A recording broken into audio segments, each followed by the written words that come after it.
Welcome to The Explainer. I am so thrilled to have you here today because, well, we've got a massive, honestly fascinating data mystery to unpack together.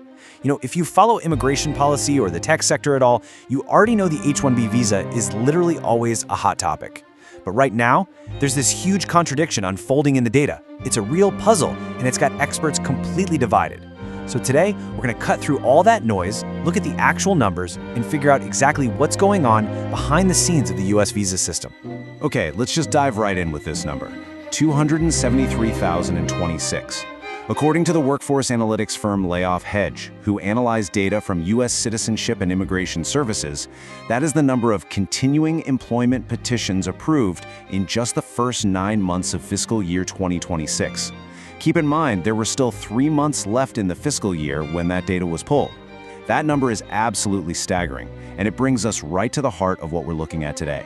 Which leads us straight to our central paradox. How exactly are H-1B renewals breaking records and climbing toward an all-time high, while at the exact same time, the rules governing them are supposedly getting stricter? I mean, the Trump administration made several attempts to crack down on and really tighten the H-1B system, yet the data on the ground shows the numbers just keep going up. Kind of contradictory, right? So to solve this little paradox, here's our roadmap for today. 1. Attempted rules versus record numbers. 2. Defining continuing employment. 3. The great data debate. And 4. Why the numbers matter. All right, starting off with Section 1, attempted rules versus record numbers.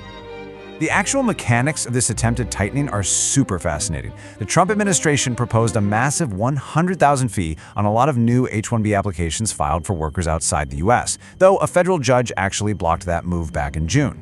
On top of that, there was a major push by the administration to replace the current randomized lottery system with a wage-based selection process, essentially a system that would inherently favor applicants with higher salaries. So you can clearly see the intent to restrict the system is absolutely there.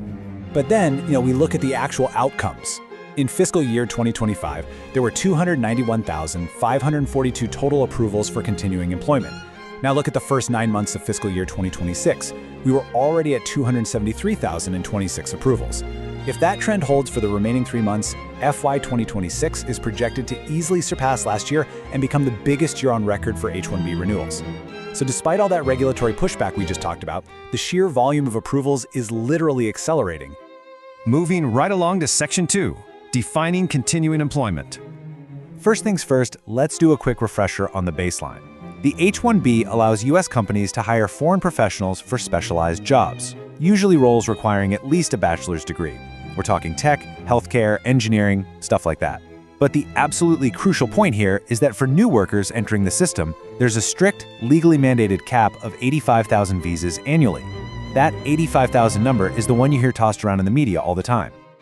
But here's the key to this entire explainer. Continuing employment petitions are a totally different ballgame. These are approved petitions for workers who are already in the U.S. on an H-1B visa. This category covers people extending their current visas, transferring to a new employer, or, just amending their existing status. And here's the real kicker. Unlike new applications, continuing employment petitions operate completely outside of that 85,000 annual cap. There is literally no limit. And this breakdown brilliantly illustrates just how massive this uncapped category really is.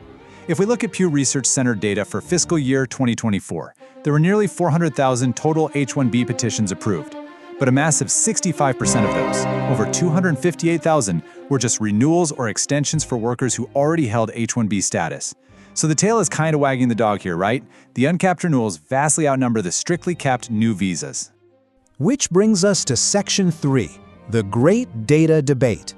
So let's explore the two leading perspectives on this, side by side. On one hand, we have Jackson He from the Economic Innovation Group, supported by researchers at Pew, basically arguing that looking at total petitions falsely inflates the data, simply because one single worker can generate multiple petitions. On the other hand, we have Kevin Lin from US Tech Workers, who argues that, regardless of individual headcounts, this limitless system of exemptions completely bypasses the original spirit of the visa cap. Let's dive a bit deeper into that first perspective.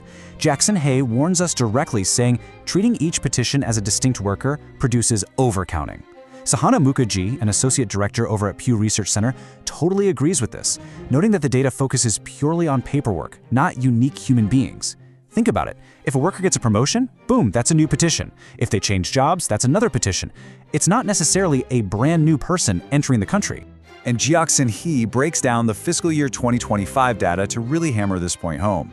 Out of all the total approvals that year, only 118,194 were actual visa renewals. The massive remaining chunk, like 173,000 petitions, represented existing workers who simply changed jobs, got promoted, or transferred employers. So if you're panicking over these record-high numbers, well, you might just be panicking over a bunch of internal corporate job promotions. But let's flip the coin for a second. Kevin Lin counters this view by focusing on the sheer volume of these transactions.